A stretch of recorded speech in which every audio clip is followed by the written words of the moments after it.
Ghosts and ghouls, demons and aliens, monsters and worse. Only here on Ghost or What, the best channel for original scary stories. Our next story is A Dangerous Student. Christopher Wheeler had been working as a math teacher at a public school for 4 years now, and he still very much struggled to pay his rent at the end of the month. He complained, as every other teacher did, but he also looked for solutions. So, he started taking jobs as a substitute teacher in other schools. Sometimes he went to private schools where everyone looked at him with judgment in their eyes. Other times, he made the effort to go to schools in the countryside, where he was shocked to see a student arrive on an actual horse. He visited rich and poor schools, very old and new ones, close to home and an hour away, and anything in between. But there was one school that changed everything for him forever. It was one school that he would never forget, but he would also never, ever visit again for as long as he lived. Christopher was perfectly familiarized with everything about the school he normally worked at. He was good friends with most of the staff, he had seen some of the students grow up, and he felt the classrooms were almost a second home to him. He also appreciated the particular, charming, and even strange little things that gave his school personality. There was the bathroom that never worked, the stairs that were just a little tilted, the gym teacher with the weird accent, and the student who, for no reason whatsoever, never attended a class on Tuesdays.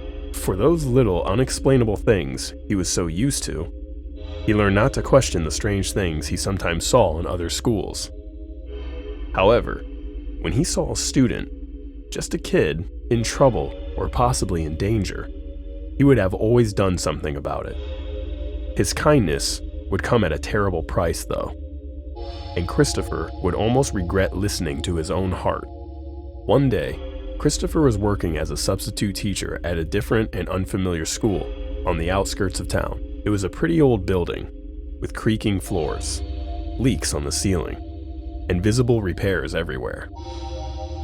It used to be a Catholic school until the 1960s, when the nuns living in the building moved away unexpectedly to some small village in Europe they didn't even leave an address for. This meant there were a couple of old pictures of Christ and popes and historic nuns still hanging on some of the walls of the school. Apparently, the place wasn't just gloomy and depressing. The people working there were exactly the same. It wasn't a very nice place to be in.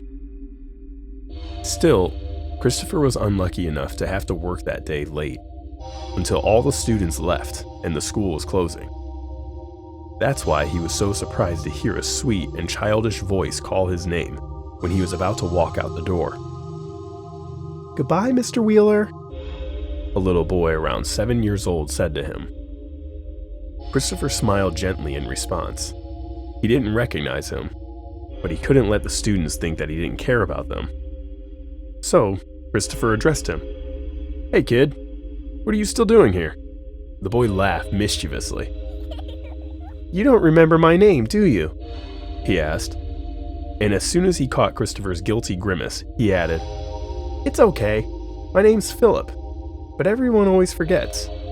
Just like my parents forgot to pick me up." "Oh, but that's wrong," Christopher frowned. "I can't leave you here all alone. Do you want me to call? I know what we can do." Philip interrupted him and jumped to his feet. "I bet you haven't met the student from the music room. You have to meet him. Let's go." All Christopher could do was shake his head fondly and let the little boy take his hand and drag him across the school. He didn't want to be there longer than necessary. He didn't want to be in that creepy school as the sun went down. The shadows got longer. The pictures of Jesus and dead popes stared at him, and no one else was around. But he had to protect that kid. He felt like he had to enter the music room at the very end of the school, saying nothing about the door being left open, and not even jump when the door was slammed shut right behind them. He had to keep calm. This was probably a prank, he thought suddenly. He had to bear it. But he wasn't prepared for what was about to happen to him. "Okay, where is he?" Christopher asked Philip, taking a seat in a chair beside him. But the boy only told him to be quiet and wait. They hadn't turned on the lights, and the room was growing darker and darker with each passing second. Except Christopher caught sight of a light at the back of the classroom. He turned around to see what it was, but the light blinded him, as if it had been shining directly toward him. He looked away, but when he faced the front of the classroom, the light was there again, even brighter than before. "What's going on?" Christopher asked, and looked beside him. But the boy was no longer in his seat. "Philip! Philip!" He called him while shielding his eyes from the spots of light appearing all over the classroom. The name sounded weird on his lips. It suddenly clicked for Christopher that there hadn't been any boys named Philip in his class. After a sudden burst of light, suddenly the entire room was immersed in terrible darkness. There was only one light.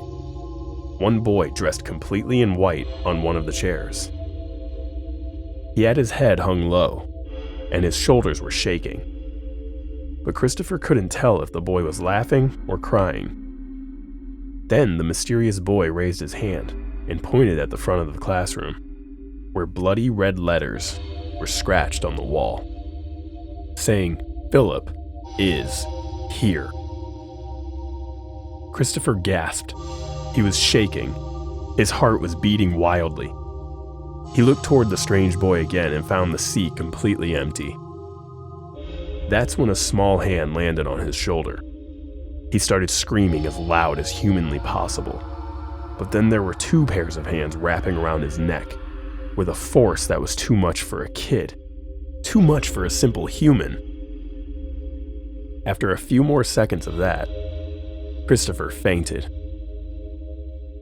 He only came back to his senses when he heard the night guard of the school knocking desperately on the door after hearing someone screaming.